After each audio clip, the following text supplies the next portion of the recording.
नमस्कार मित्रांनो, किताब कीमध्ये तुमचं स्वागत आहे. लगेच एक सिच्युएशन इमॅजिन करूया. समजा स्टेजवर जायची वेळ आली आहे, हातात माईक आहे, समोर शेकडो लोक बसलेत आणि सगळ्यांच्या नजरा तुमच्यावर रोखलेल्या आहेत. बापरे, नुसता विचार करूनच धडधड वाढते. हो ना? हृदयाची धडधड अचानक वाढली आहे, घाम फुटतोय, घसा एकदम कोरडा पडलाय आणि आणि अचानक सगळं ब्लँक, डोक्यात एकही विचार येत नाहीये. एक्झॅक्टली. असा स्टेज फिअर आपल्यापैकी अनेकांनी आयुष्यात कधी ना कधी नक्कीच अनुभवला असेल. अगदी नक्कीच. आणि ही अशी सिच्युएशन आहे जी प्रत्येकाच्या वाट्याला येतेच येते. मग ती ऑफिसची एखादी महत्वाची मीटिंग असो, कॉलेजचं प्रेझेंटेशन असो किंवा एखाद्या फॅमिली फंक्शनमध्ये अचानक 2 शब्द बोलायला लावणं असो. खरंय. आपण कितीही तयारी केली असली तरीही तो एक क्षण असा असतो जिथे सगळा आत्मविश्वास डळमळीत होतो.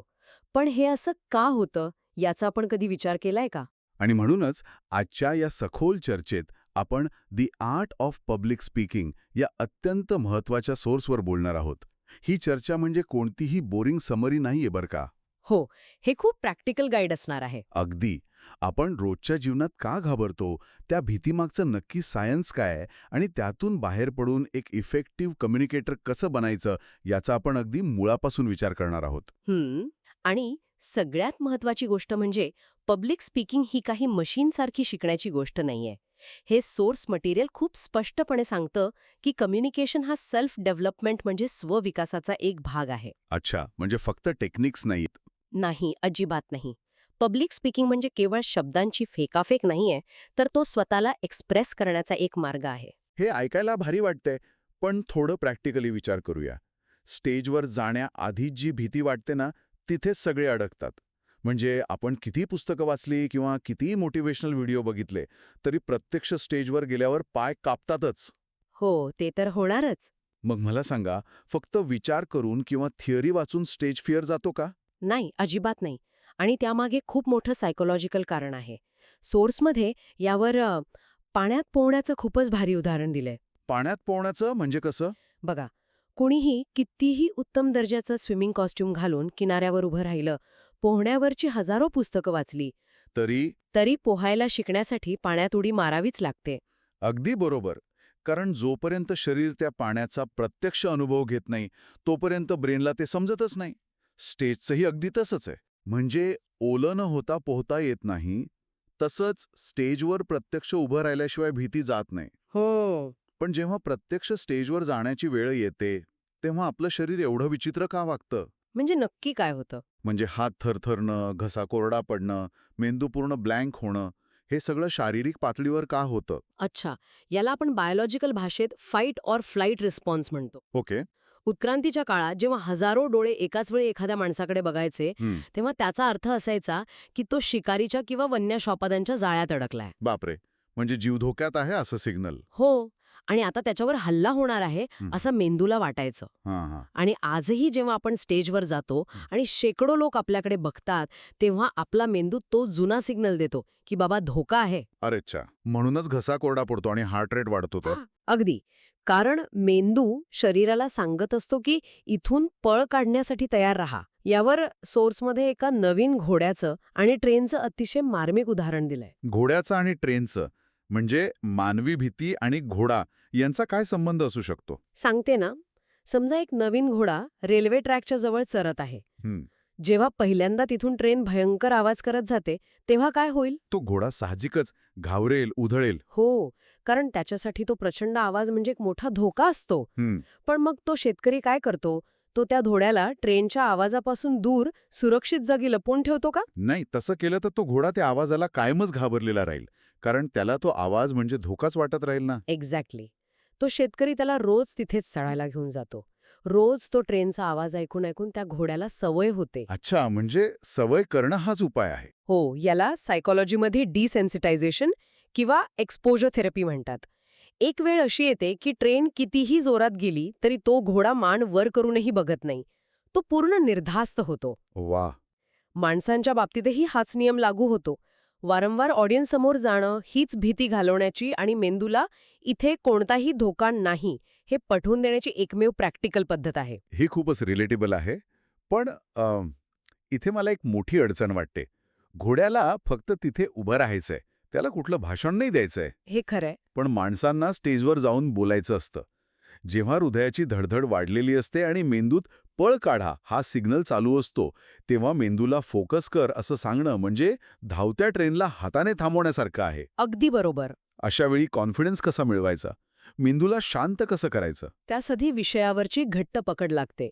सोर्समध्ये याला ग्लास ऑफ वॉटर अॅनॉलॉजीने खूप सुंदर समजावून सांगितलंय. अच्छा, कसं? समजा एका रिकाम्या ग्लासमध्ये हवा आहे आणि ती हवा आपल्याला बाहेर काढायची आहे. ती हवा हाताने किंवा कुठल्या मशीनने बाहेर काढता येईल का? नाही. त्यासाठी त्यात पाणी भरावं लागेल. पाणी आत गेलं की हवा आपोआप बाहेर येईल. बरोबर. कारण दोन गोष्टी एकाच वेळी एकाच जागेवर राहू शकत नाहीत. हेच आपल्या मेंदूचं कॉग्नेटिव्ह लोडचं लॉजिक आहे. जेव्हा स्टेजवर जाण्याची वेळ येते तेव्हा डोक्यात नकारात्मक विचार आणि लोक काय म्हणतील ही भीती हवेसारखी भरलेली असते. अरे वा! म्हणजे ती हवा काढून तिथे पाणी भरायचं. हो, ती भीती मुद्दाम काढून टाकण्याचा प्रयत्न करण्यापेक्षा तो मेंदू भाषणाच्या, प्रेझेंटेशनच्या कंटेंटने पूर्णपणे भरून टाकायचा. म्हणजे विषयाच्या माहितीने. हो, जर विषयाची सखोल आणि जबरदस्त माहिती असेल तर भीतीला डोक्यात जागाच उरत नाही. म्हणजे जर संपूर्ण लक्ष काय व्हॅल्यू द्यायची आहे यावर केंद्रित असेल तर लोक काय विचार करतील हा विचार डोक्यात येणारच नाही. अगदी तसंच. पण बऱ्याचदा आपण स्टेजवर वेगळाच विचार करत असतो. म्हणजे माझे केस नीट आहेत ना, माझ्या शर्टला सुरकुत्या तर पडल्या नाहीयेत ना, किंवा मी उभा कसा राहिलोय. आणि नेमकं हेच टाळायला सोर्समध्ये सांगितलंय. याला hole in the coat concept म्हटलंय. म्हणजे स्वतःच्या कपड्यांवरील छिद्राचा विचार करणं. हो, स्वतःच्या त्रुटींचा विचार करण्यापेक्षा प्रेक्षकांना काय द्यायचंय या पर्पज म्हणजे उद्देशावर फोकस असायला हवा. जेव्हा उद्देश मोठा असतो तेव्हा भीती आपोआप छोटी होते. हे खूप भारी आहे. जसं एखाद्या बिल्डिंगला आग लागली असेल तर तिथे अडकलेल्या माणसांना वाचवायला जाताना कोणी स्वतःच्या शर्टच्या बटनाचा विचार करत नाही. तिथे फक्त उद्देश असतो. हो ना? जीव वाचवणंच हा उद्देश असतो. स्टेजवरही तोच उद्देश पाहिजे. काहीतरी मौल्यवान द्यायचंय. हा विचार खरंच पूर्ण पर्स्पेक्टिव्ह बदलून टाकतो. उद्देश मोठा असेल तर भीतीची जागा जबाबदारी घेते. पण आता समजा आपण प्रॅक्टिस केली, पाण्यामध्ये उडी मारली, घोड्यासारखी सवय करून घेतली आणि आपण स्टेजवर जाऊन एकदम न घाबरता बोलायला लागलो. ओके. पण हे बोलणं जर एखाद्या जुन्या सरकारी फाईलच्या वाचनासारखं एकदम सपाट आणि कंटाळवाणं असेल तर? तर प्रेक्षक नक्कीच झोपतील. हो ना. काही लोकांचं भाषण ऐकताना असं वाटतं की कुणीतरी पियानोची एकच की सलग वाजवतोय. टिंग टिंग टिंग. अशानी तर समोरचे लोक 5 मिनिटात झोपतील. तो पियानोचा संदर्भ अगदी योग्य आहे. मॉनोटोनी म्हणजेच एकरूपता किंवा नीरसपणा हा पब्लिक स्पीकिंगमधला सर्वात मोठा गुन्हा मानला गेलाय. गुन्हा? बापरे. हो, आणि यामागेही इव्होल्युशनरी सायन्स आहे. मानवी मेंदू हॅबिट्युएशनच्या तत्वावर चालतो. म्हणजे सवय होणं. हो, आपले कान हे निसर्गातील बदल टिपण्यासाठी बनले आहेत. जर एखादा आवाज एकाच लयीत एकाच टोनमध्ये सलग येत असेल तर मेंदू त्याला बॅकग्राऊंड नॉईज समजून इग्नोर करायला लागतो. अच्छा, जसं एसी किंवा फॅनचा आवाज आपण काही वेळानं विसरून जातो. अगदी तसंच. म्हणजे जर एकदम फ्लॅट टोनमध्ये बोलणं चालू असेल तर प्रेक्षकांचे डोळे उघडे असले तरी त्यांचा मेंदू स्लीप मोडवर गेलेला असतो. हो, आणि हे टाळण्यासाठी व्हॉइस मॉड्युलेशन आणि योग्य शब्दांवर एम्फसिस म्हणजे जोर देणं खूप गरजेचं आहे. जोर देणं? हो, चार्ल्स डाना नावाच्या एका न्यूजपेपर एडिटरचं उदाहरण सोर्समध्ये दिलंय. ते त्यांच्या रिपोर्टर्सना नेहमी सांगायचे की जर एखाद्या कुत्र्याने माणसाला चावा घेतला तर ती बातमी नाहीये. कारण कुत्रे चावतातच, त्यात काय विशेष? बरोबर, त्यात काहीच नाविन्य नाही.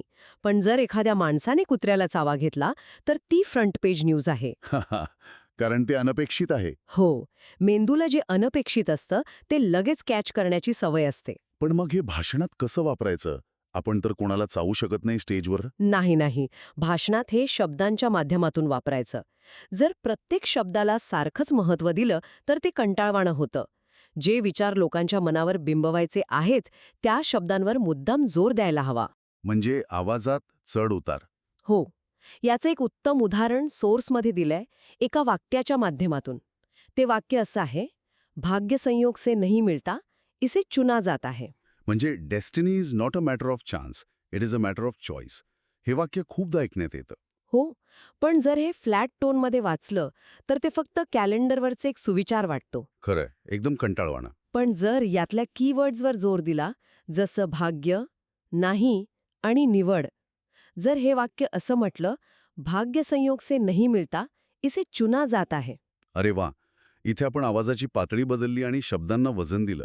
हो, लगेच फरक जाणवतोय. तो जोर दिल्यामुळे त्या वाक्याचा अर्थ थेट डोक्यात रजिस्टर होतो. म्हणजे पिच आणि टोन सोबतच आवाजाची लेव्हल कमी जास्त करणं महत्वाचं आहे. आणि फक्त आवाजाची पातळी नाही, तर गती म्हणजेच टेम्पो सुद्धा बदलला पाहिजे. स्पीड. हो. सोर्समध्ये पक्ष्यांच्या गाण्याचं उदाहरण आहे. काही पक्ष्यांचा आवाज खूप गोड असतो, पण ते एकाच लयीत गातात. त्यामुळे ते काही काळानंतर कंटाळवाणे वाटतात. अच्छा. पण कॅनरी पक्षी किंवा बुलबुल जेव्हा गातात, तेव्हा त्यांच्या आवाजात एक रिदम असतो. गती कधी वाढते, तर कधी एकदम संथ होते. हे तर आपण गाडी चालवताना जसं करतो तसं झालं. कसं? म्हणजे हायवेवर रस्ता रिकामा असेल तर आपण 100च्या स्पीडने गाडी पळवतो. पण जर पुढे एखादा शाळेचा झोन आला किंवा स्पीड ब्रेकर आला तर आपण आपोआप गाडी हळू करतो. हो, अगदी. जर कोणी संपूर्ण प्रवास एकाच स्पीडने केला तर अपघात होणारच. भाषणातही जिथे कॉम्प्लेक्स किंवा महत्वाची माहिती द्यायची असते तिथे स्पीड कमी करावा लागेल. ही गाडीची अॅनालॉजी अगदी परफेक्ट बसते इथे. आणि हा स्पीड ब्रेकर सारखंच भाषणात आणखी एक खूप पॉवरफुल टूल असतं. कुठलं टूल? ते म्हणजे पॉज किंवा विराम घेणं. आता इथे मला थोडं क्रॉस करावंसं वाटते. का बरं? पॉज घेणं म्हणजे मुद्दाम शांत राहणं.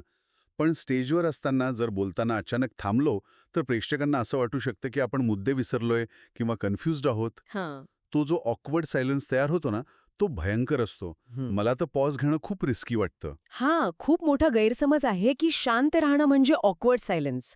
तो ऑकवर्ड सायलेन्स नसतो, ती सस्पेन्स बिल्डिंग असते. सस्पेन्स? म्हणजे कसं? योग्य जागी घेतलेला पॉज वाक्याची ताकद अनेक पटीने वाढवतो. सोर्समध्ये एक खूप भारी विचार मांडलाय. बोलणं हे चांदीसारखं आहे, पण मौन हे सोन्यासारखं आहे. Silence is golden. पण हे सायकोलॉजिकली कसं काम करतं? शांततेमुळे शब्दांची ताकद कशी वाढते? निसर्गाचं उदाहरण बघूया.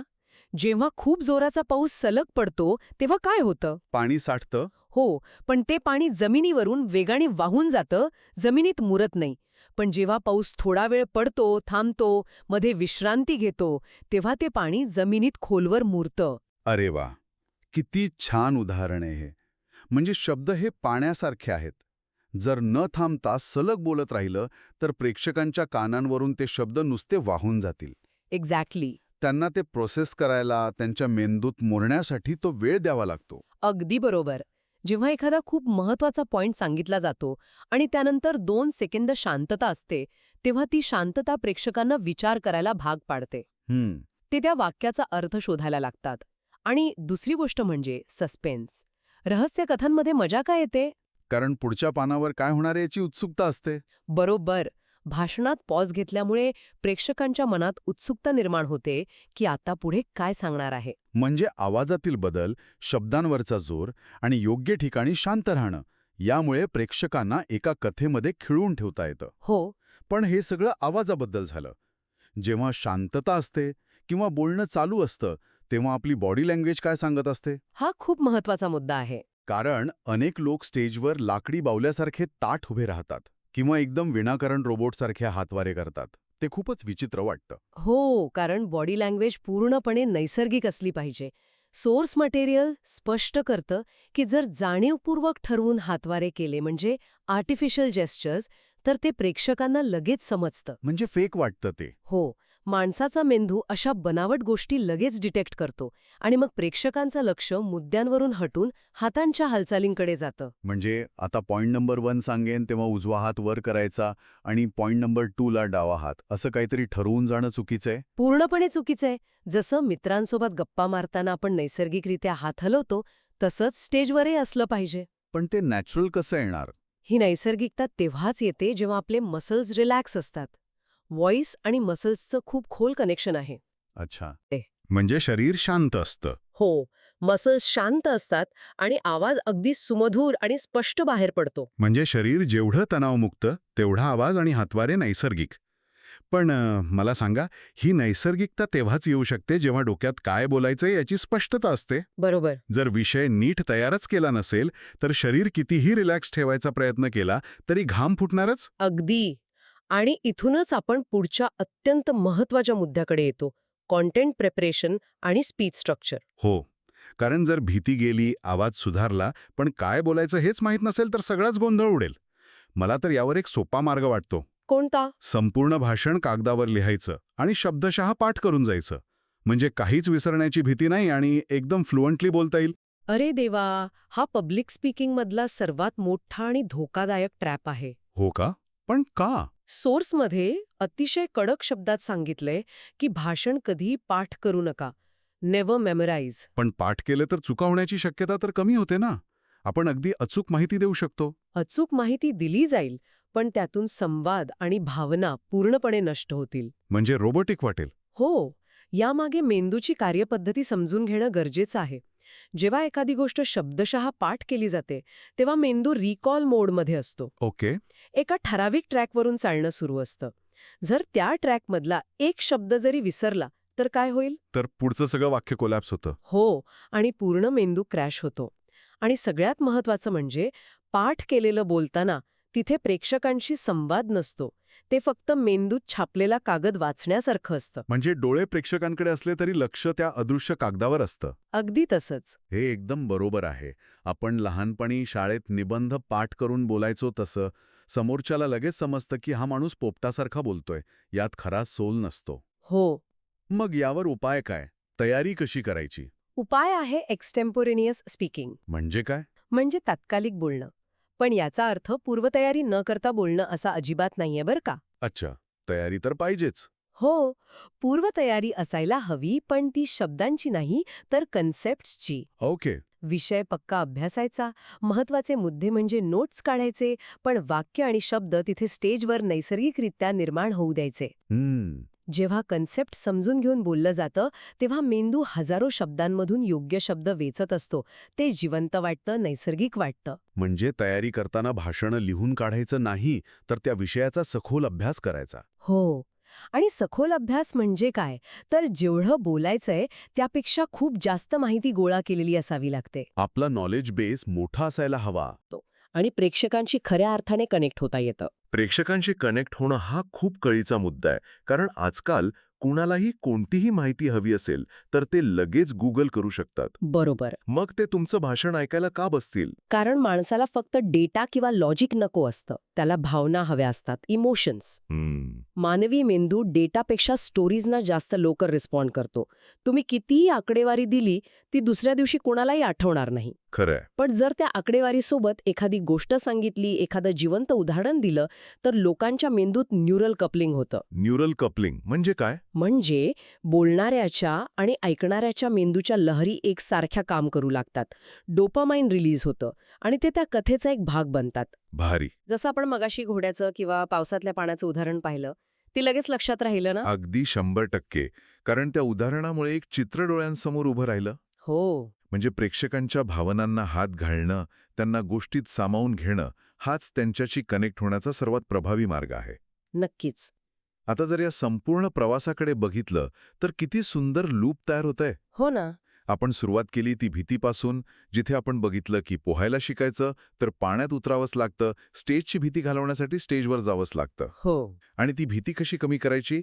तर डोक्यातला फोकस स्वतःवर न ठेवता काय व्हॅल्यू द्यायची आहे यावर ठेवायचा. मेंदूला कंटेंटने भरून भीतीला बाहेर काढायचं. अगदी बरोबर. आणि त्यानंतर आवाजाची लय पकडण्याची प्रोसेस येते. महत्वाचं म्हणजे पावसाच्या पाण्यासारखा तो पॉवरफुल पॉज घेण्याची ताकद आपण समजून घेतली. आणि शेवटी भाषण पाठ करून पोपटपंची करण्याऐवजी कन्सेप्ट समजून घेऊन नैसर्गिकरित्या बोलण्याचं महत्त्व समोर आलं. हो. हे सगळं जर एकत्र केलं तर एक सामान्य बोलणारा माणूसही अतिशय प्रभावी वक्ता बनू शकतो. हो. हे सगळं खूप लॉजिकल आणि प्रॅक्टिकल वाटतंय. होय, पण या सगळ्या सायकोलॉजी आणि टेक्निक्सच्या पलीकडे जाऊन या सोर्स मटेरियलमध्ये शेवटी एका अत्यंत महत्वाच्या पण बऱ्याचदा दुर्लक्षित राहणाऱ्या गोष्टीवर जोर दिलाय. अच्छा, अशी कुठली गोष्ट आहे? ज्याचा संदर्भ रॅल्फ वॉल्डो इमर्सन आणि केटो यांच्या तत्वज्ञानाशी जोडलाय. अशी कोणती गोष्ट आहे जी या सगळ्या स्पीकिंग टेक्निक्स, व्हॉइस मॉड्युलेशन आणि बॉडी लँग्वेजपेक्षाही मोठी आहे? ती गोष्ट आहे माणसाचं कॅरेक्टर किंवा चारित्र्य. चारित्र्य. पब्लिक स्पीकिंग आणि चारित्र्याचा काय संबंध? अतिशय खोल संबंध आहे. शेवटी माणूस आतून कसा आहे हे त्याच्या शब्दांमधून झळकतंच. कोणी कितीही भारी टेक्निक्स वापरल्या, आवाजात कितीही अचूक चढ उतार केले, पण जर बोलण्यात सच्चेपणा म्हणजे ऑथेंटिसिटी नसेल, तर प्रेक्षकांना ते लगेच समजतं. अच्छा. प्रेक्षकांकडे एक इनबिल्ट रडार असतं, जे खोटेपणा लगेच पकडतं. म्हणजे आपण कोणालाही फसवू शकत नाही. जे आत आहे तेच बाहेर येतं. एक्झॅक्टली. खऱ्या आणि प्रामाणिक व्यक्तीचे शब्द प्रेक्षकांच्या हृदयाला थेट भिडतात. हो. जर स्वतःच्या विषयावर, मूल्यांवर खरंच विश्वास असेल, तर कोणत्या वेगळ्या बॉडी लँग्वेजची प्रॅक्टिस करावी लागत नाही. डोळ्यांत ती चमक आणि आवाजात ती ताकद आपोआप येते. एक चांगला वक्ता होण्याआधी एक चांगला आणि प्रामाणिक माणूस असणं जास्त गरजेचं आहे. वाह! चांगला वक्ता होण्याआधी एक चांगला माणूस असणं गरजेचं आहे. हा विचार खरंच खूप इम्पॅक्टफुल आहे. हो ना? म्हणजे सुरुवात आपण स्टेजच्या भीतीपासून केली होती, जिथे हात थरथरत होते. आणि आता आपल्याला समजलंय की ती भीती घालवण्यासाठी फक्त प्रॅक्टिस पुरेशी नाही, तर आपल्या शब्दांमधला सच्चेपणा आपल्याला खरा कॉन्फिडन्स देतो. अगदी. तोच सच्चेपणा त्या घाबरणाऱ्या घोड्यावरून एका निर्भय वक्त्यापर्यंतचा प्रवास घडून आणतो. अगदी खरंय. आणि हा प्रवास प्रत्येकासाठी शक्य आहे. फक्त त्यासाठी ती पहिली उडी घेण्याची तयारी पाहिजे. श्रोतेहो, पुढच्या वेळी जेव्हा हातात माईक असेल, समोर शेकडो लोक असतील आणि हृदय धडधडत असेल, तेव्हा तो ऑकवर्ड सायलेन्स नसून तो पॉवरफुल पॉज आहे, हे लक्षात ठेवा. अगदी. एक दीर्घ श्वास घ्या, स्वतःच्या सच्चेपणावर विश्वास ठेवा आणि बोलायला सुरुवात करा. कारण हे जग चांगले विचार ऐकण्यासाठी नक्कीच तयार आहे. विचार करा, उद्याच्या संवादात आपण हा प्रामाणिकपणा आणि या टेक्निक्स कशा वापरू शकतो. नक्कीच विचार करण्यासारखी गोष्ट आहे. आजच्या या सखोल चर्चेत आपण इथेच थांबूया. पुन्हा भेटूया अशाच एका नवीन आणि विचार करायला लावणाऱ्या विषयासोबत. तोपर्यंत प्रॅक्टिस करत रहा आणि कॉन्फिडेंट रहा.